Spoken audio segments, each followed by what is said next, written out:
Okay, Erling Haaland needs no introduction. Arguably the best player in the world. Is he on his way to win the Ballon d'Or? That's a conversation for another day. Today we have another video from Nabuto. We're going to react to it. How Erling Haaland became the world's best striker. Without wasting any more time, guys, let's get straight into it. As per usual, I'll leave the link to Nabuto's channel in the description if you're going to show him some love afterwards. Erling Haaland is the best striker in the world right now, despite being only 22 years. Facts. Best striker in the world, and the scariest thing is his age, 22. Haaland, I'd like to think so, has at least another 10 good years in him. Are we going to see another 10 years of dominance? Because if that's the case, the conversations need to begin on where he ranks in the all-time conversations. But let's not get ahead of ourselves. Fastest player to score 15 Premier League goals, being the fastest person to score 4 hat-tricks in the Premier League, breaking the record for most goals scored in a Premier League season with 36 goals, being the youngest player in the Champions League to score 25 goals, and also somehow being able to score 9 goals in one official World Cup game. Erling Haaland is so talented. That last one's it, but the first 4, 5 stats or records that he broke or that he established, that's crazy. That's like some royalty numbers right there. That people are already suspecting that he'll win multiple Ballon d'Ors throughout his career. Yeah. So, how did a superstar like Haaland, and this year is the first one, come out of nowhere from Norway to be the best and most terrifying striker in the world right now? Well, to discuss that, we have to go back to Haaland's youth because that's where his journey started. Although Haaland is raised in Norway and represents them internationally, he was actually born in Leeds, England on July 21st, 2000. The reason he's born in England is because...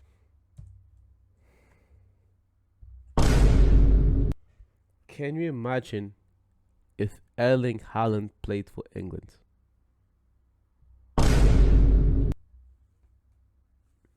Imagine this team with Jude Bellingham, Bukayo Saka, Phil Foden, all of this young talent plus Erling Haaland. That's crazy.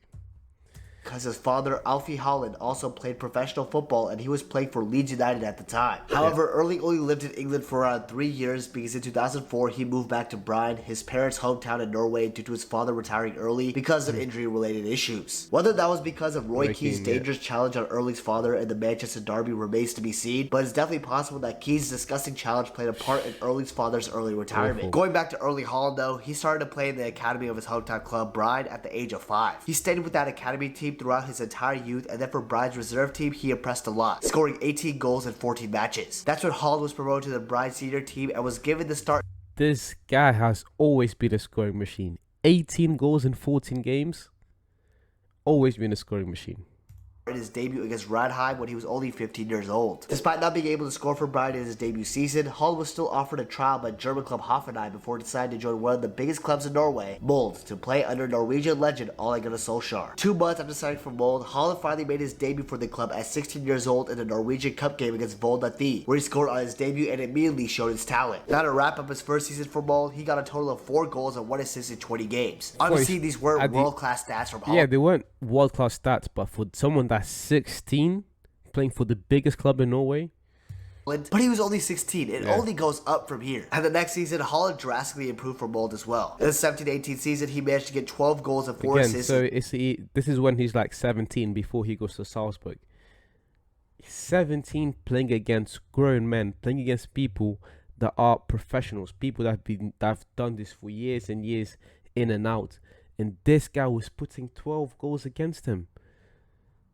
Oh my god.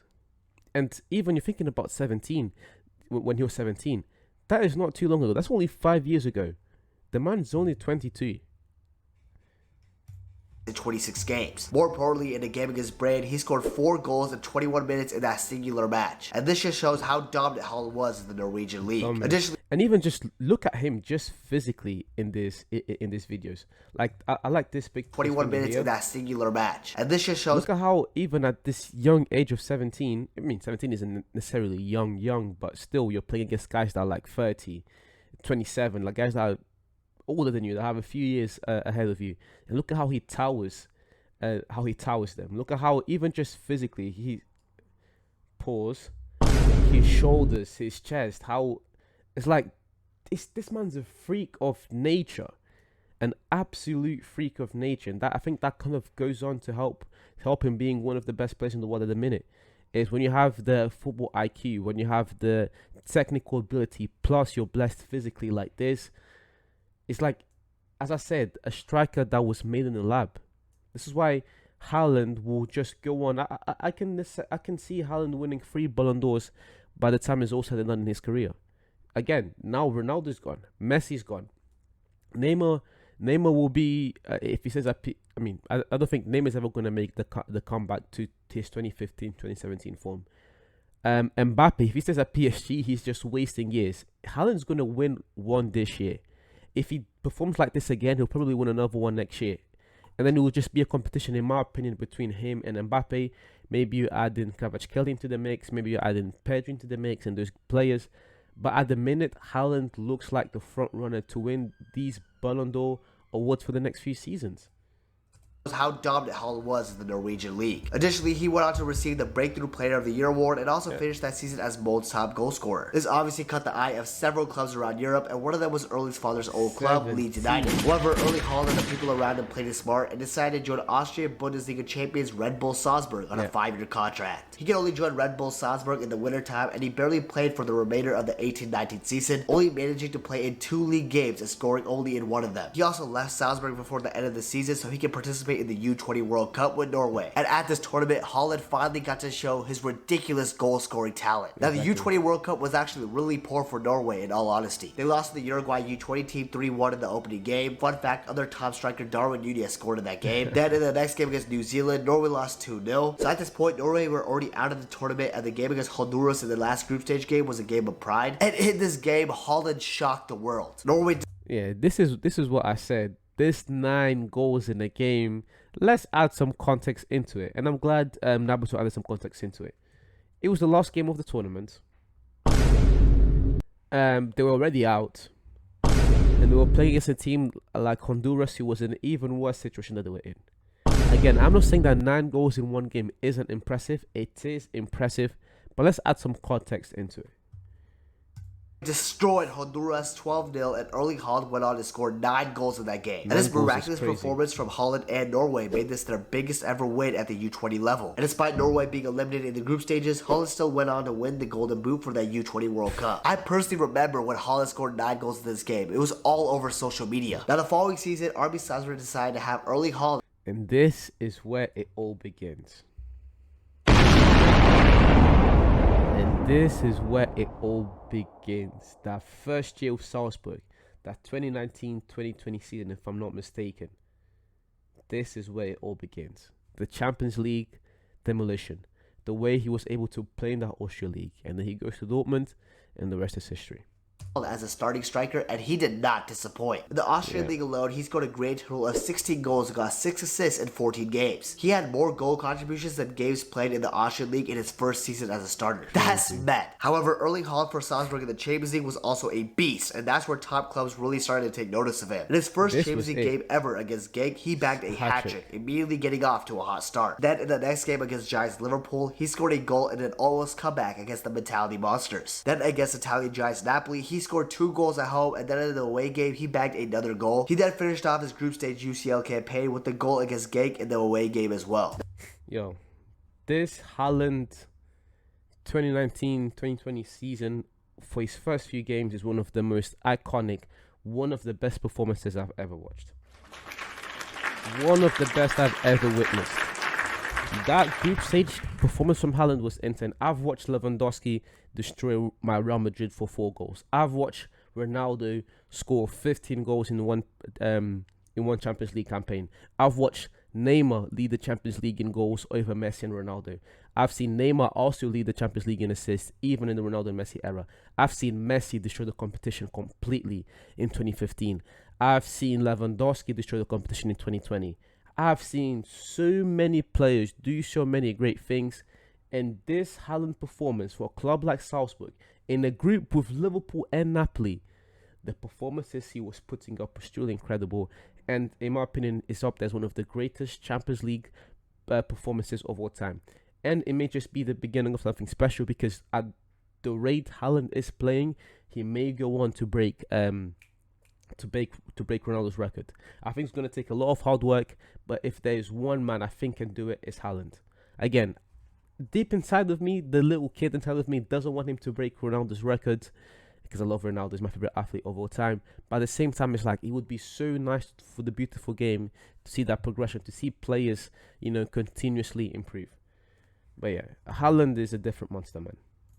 Now, although Salzburg didn't qualify for the round of 16 of the Champions League, they at least qualified to the Europa League. However, Haaland did not play for Salzburg in these Europa League games. Why is that? Well, despite only being a starter for Salzburg for half a season, he was already attracting a ton of European interest from top clubs in the world, like Manchester United, Juventus, and Manchester City, to name a few. However, the club that won him over... Why did he not go to Man United, man? Why did Haaland not go to Man United? Him going to Dortmund... I gotta admit it. I did not see this coming. No one saw it coming. In a million years. No one saw him coming. I did not see this coming. And the worst part is that Man United, we had some inside scoop with Haaland, because Solskjaer used to coach him, and we still couldn't get him. That just goes to show how incompetent our board is, man. Was none of these clubs. It was actually Borussia Dortmund in Germany that got a signature and signed him for around 20 million euros in January. What a steal. Real quick, if you made it this far in the video, please remember to subscribe. It's completely free and you can always unsubscribe later in the future if you want to. Back to Erling Haaland though, he made his debut against FC Augsburg with him starting on the bench. However, he came on in the second half and managed to score a hat-trick within 23 minutes in a 5-3 win. Haaland got a hat-trick in his debut for Borussia Dortmund. That's crazy. His form did not slow down though. In the next game against Molde, he came off the bench and scored after 12 minutes, and then he went on to get a brace 10 minutes later. These 5 goals in 2 games made him the youngest player to get this achievement in the Bundesliga. These amazing performances also helped him win January Bundesliga Player of the Month when he hasn't even started a game yet. Now it was time for the Champions League round. That's the thing. He didn't even start any games then. 16, where Borussia Dortmund had to face PSG. This was a big game for Haaland, especially because he was playing against his rival for years to come, Kylian Mbappe. However, Haaland definitely won that first leg battle. Haaland went on to bag a brace in a 2-1 win for Borussia Dortmund, and his second goal was a thing of beauty for Erling. His meditation celebration also became iconic. Meditation is good for you and everyone should do it. I mean, he's not wrong. Anyways, BVB ended up losing that second leg, but Erling Haaland still had a very impressive season with him getting 44 goals and 10 assists in only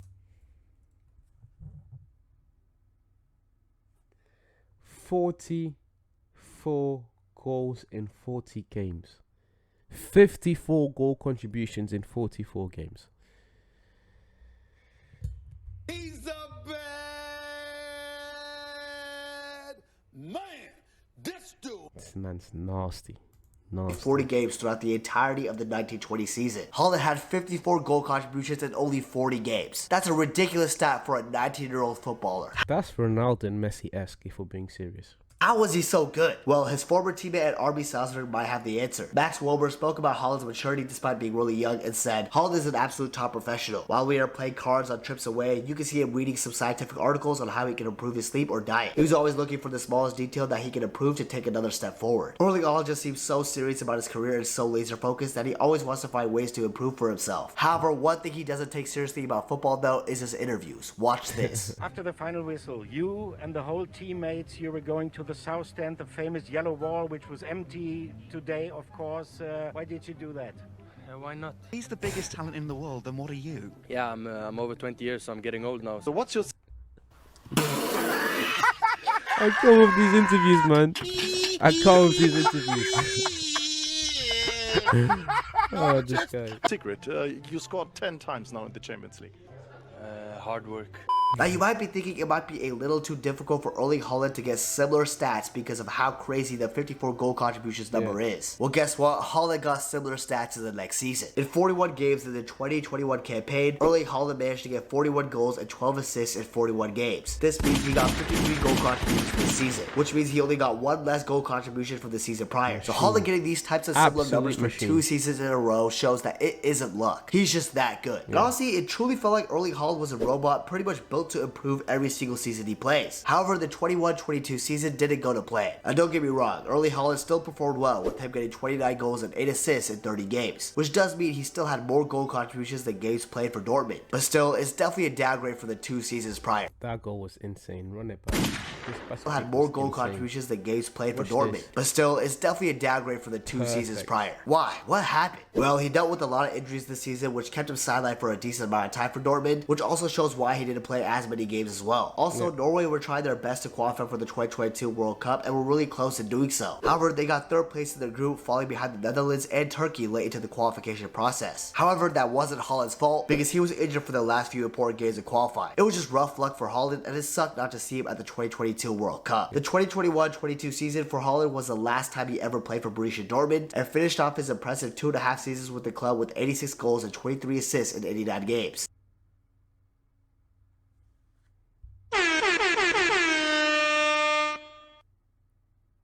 Over 100 goal contributions in 89 games.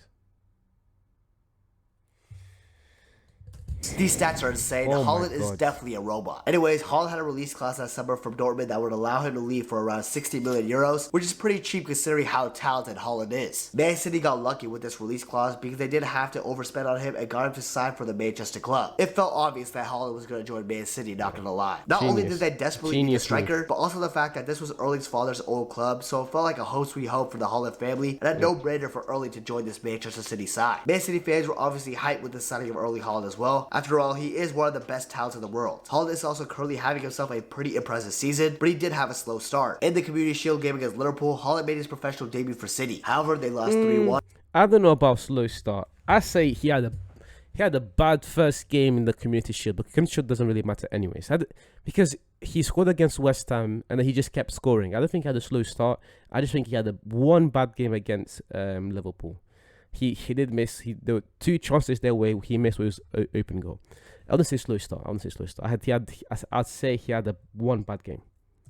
And Haaland missed a wide open sitter. I remember seeing all over social media after that Haaland was going to flop in the Premier League. But we were all so wrong. He started out the Premier League with a bang, with him scoring 2 goals against West Ham, 1 against Newcastle, and then a hat-trick against Crystal Palace, and then another hat-trick the week after against Nottingham Forest, and then a few games later he also scored another hat-trick and got 2 assists against Manchester rivals Man United. These hat-tricks made Haaland the first player to score 3 hat-tricks in a row at home in the Premier League, and this also made him the quickest player in Premier League history to score 3 hat-tricks, beating out Michael Owen. However, Haaland has broken a few more records than just that. Haaland is the first person to score 50 goals in his first 10 games, the most anyone has ever done before. He's also the fastest person to score 4 hat-tricks in the Premier League. He also became the fastest player to reach 20 Premier League goals, and also the first player to score 20 goals before January. Most importantly though, he broke the Premier League goal scoring record by getting 36 goals in the Prem, beating out the likes of Andy Cole, Alan Shearer, and Mohamed Salah. He's also broken some of Pep Guardiola's records too, like being the fastest player to reach 25 goals under Guardiola, and being the top goal scorer for Guardiola in one season when he scored 22 goals. I can go on and on about the records Haaland has broken so far, but then we'd be here for hours. Just know that overall in Haaland's first season at City, he's got 52 goals and 9 assists in 53 games. Yet again, Haaland has more goal contributions than games played. He's ridiculous. Not only that, Haaland has played a significant ridiculous is an understatement. This guy is something else. Part in helping Manchester City win the treble this season, being the second English club to do so. Man City came back against Arsenal to win the Premier League title. Then for the FA Cup final, Haaland started the match as Man City beat local rivals Man United 2-1. And for the icing on the cake, the Champions League, Man City kicked out Inter Milan. We know competition, and was the key reason, in my opinion, why Man City won the treble. I also think it's safe to assume that Erling Haaland will definitely have at least a couple of Ballon d'Ors by the time he retires. I have full confidence in that. Anyways, if you enjoyed this video, remember to subscribe and hit that notification bell so you can... Obviously, I'll leave Nabuto's link in the description, but as I was saying, there is no way. I mean, there is a way if they do the whole Messi World Cup thing. But as far as the Ballon d'Or criteria goes, as far as it's been for the past few seasons, broke the Premier League goal scoring record, won the treble, and was again instrumental in the Champions League and FA Cup. How does this man not win the Ballon d'Or this year? He has to win it. And if he doesn't, I want to see the excuse they come up with. If it doesn't go to Haaland, it goes to Messi. But Messi, yes, Messi did win the World Cup. He was excellent in the World Cup. But after the World Cup, Messi went quiet. The whole PSG thing went quiet. Whereas Haaland, he's been hot from the start of the season into the very end. But anyways, guys, thank you very much for watching to the end. You're much appreciated. Please leave a like, comment, subscribe, share, do all these things to help me grow this channel. And I'll see you guys soon.